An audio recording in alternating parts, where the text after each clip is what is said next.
Manifestations of the Cross on Good Friday, April 10th, 2020. The first station. Jesus is condemned to die. Jesus stands in the most human of places. He has already experienced profound solidarity with so many on this earth by being beaten and tortured. Now he is wrongfully condemned to punishment by death. His commitment to entering our lives completely begins its final steps. He has said yes to God and placed his life in God's hands. We follow him in this final surrender and contemplate with reverence each place along the way as he is broken and given for us. We adore you, O Christ, and we bless you, because by your holy cross you have redeemed the world. As I view the scene, I become moved by both outrage and gratitude.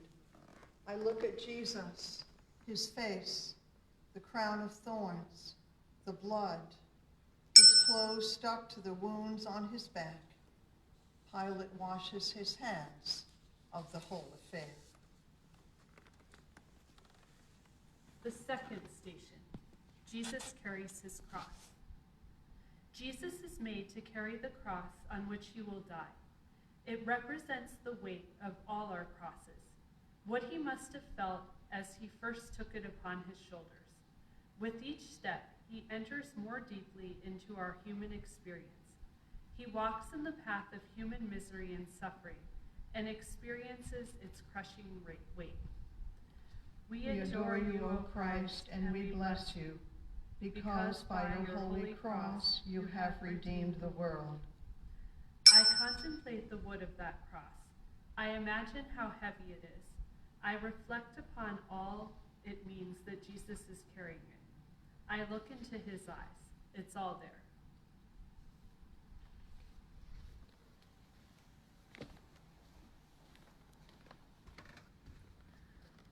The third station. Jesus falls the first time. The weight is unbearable. Jesus falls under it. How could he enter our lives completely without surrendering to the crushing weight of the life of so many on this earth? He lays on the ground and knows the experience of weakness beneath unfair burdens. He feels the powerlessness of wondering if he will ever be able to continue. He is pulled up and made to continue. We adore you, O Christ, and we bless you, because by your holy cross you have redeemed the world. I stare at the weakness in his eyes. I can look at his whole body and see the exhaustion as I behold him there on the ground, being roughly pulled up.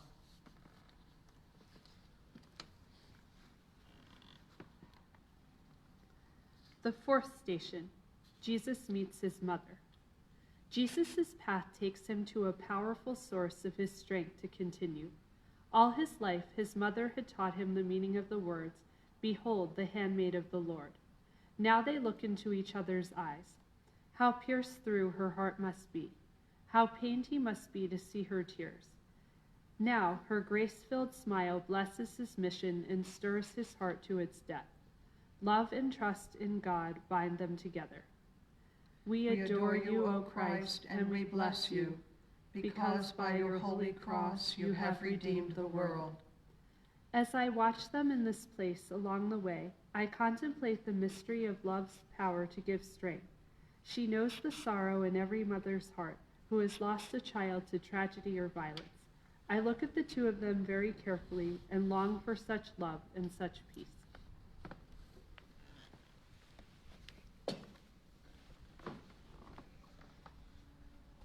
The fifth station. Simon helps Jesus carry his cross. Jesus even experiences our struggle to receive help. He is made to experience the poverty of not being able to carry his burden alone. He enters into the experience of all who must depend upon others to survive. He is deprived of the satisfaction of carrying his burden on his own. We adore you, O Christ, and we bless you, because by your holy cross you have redeemed the world. I look into his face and contemplate his struggle, his weariness and fragility, his impotence.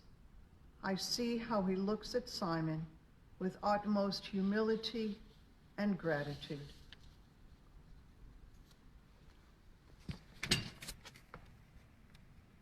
The sixth station, Veronica wipes the face of Jesus. Jesus' journey is at times brutal.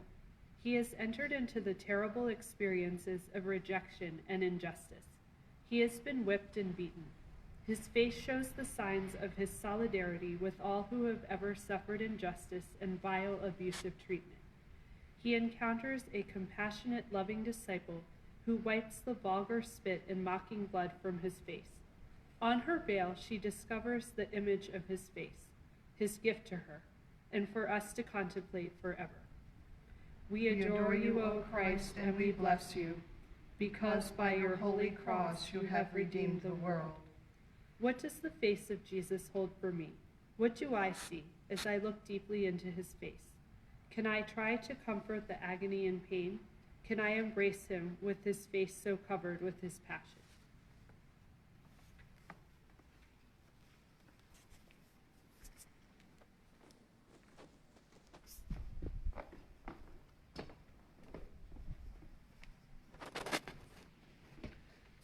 The seventh station, Jesus falls the second time. Even with help, Jesus stumbles and falls to the ground.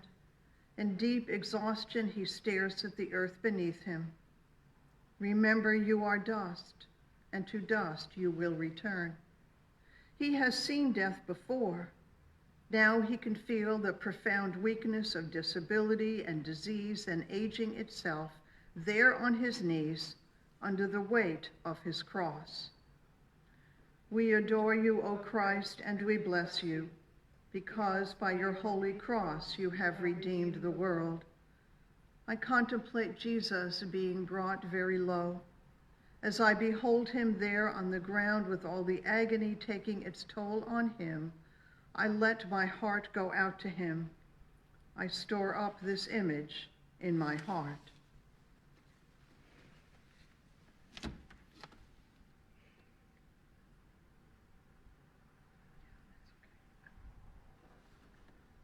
The eighth station, Jesus meets the women of Jerusalem. The women of Jerusalem and their children come out to comfort and thank him. They had seen his compassion and welcomed his words of healing and freedom. He had broken all kinds of social and religious conventions to connect with them. Now they are here to support him. He feels their grief.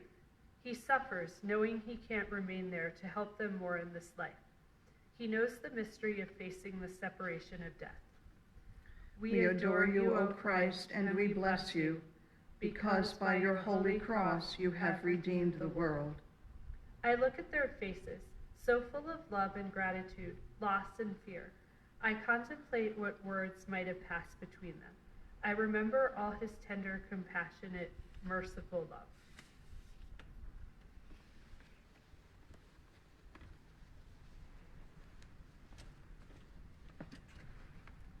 The ninth station, Jesus falls the third time. The last fall is devastating. Jesus can barely proceed to the end. Summoning all this remaining strength, supported by his inner trust in God, Jesus collapses under the weight of the cross. His executioners look at him as a broken man, pathetic yet paying a price he deserves. They help him up so he can make it up the hill of crucifixion. We adore you, O Christ, and we bless you, because by your holy cross you have redeemed the world. I pause to contemplate him there on the ground.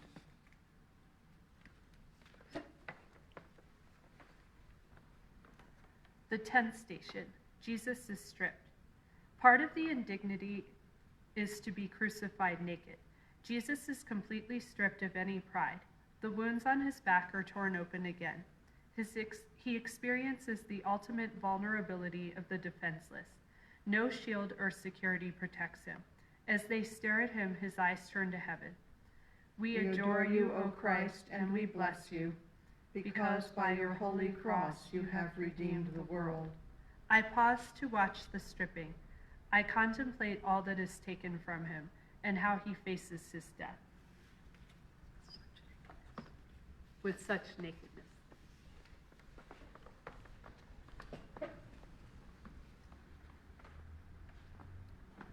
The 11th station. Jesus is nailed to the cross. Huge nails are hammered through his hands and feet to fix him on the cross. He is bleeding much more seriously now. As the cross is lifted up, the weight of his life hangs on those nails. Every time he struggles to pull himself up to breathe, his ability to cling to life slips away. We adore you, O Christ, and we bless you, because by your holy cross you have redeemed the world. I make myself watch the nails being driven through his flesh, and I watch his face. I contemplate the completeness of his entry into our lives. Can there be any pain or agony he would not understand?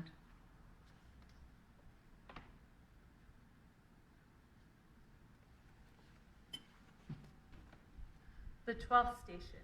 Jesus dies on the cross. Between two criminals, a mocking title above his head, with only Mary and John and Mary Magdalene to support him, Jesus surrenders his last breath.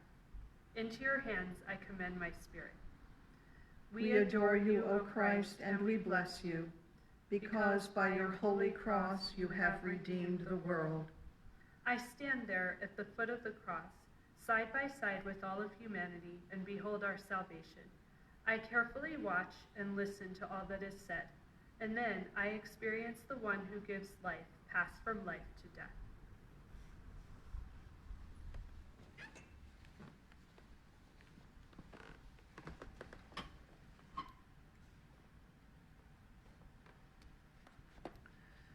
Jesus is taken from the cross. As the nails are pulled out and the body weight is taken down, Jesus lays in the lap of his mother, who receives him one last time.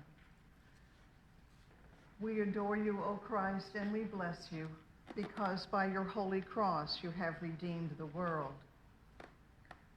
I look at the agony on her face, at the pain on the face of John and Mary of Magdala, but I also see the love that they have for this broken, crucified man who has given his life for all.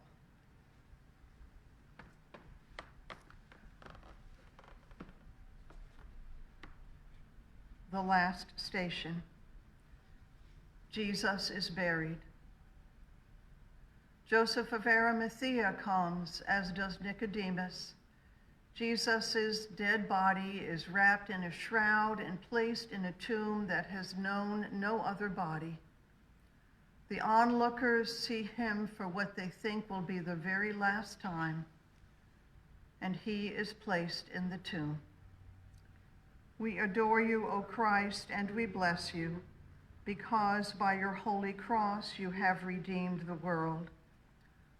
I look one last time at the serenity on his face, the one who has given his life, and I look at the pain on the faces of those who bury him, and know that what they do not know, we do, that they will see him again.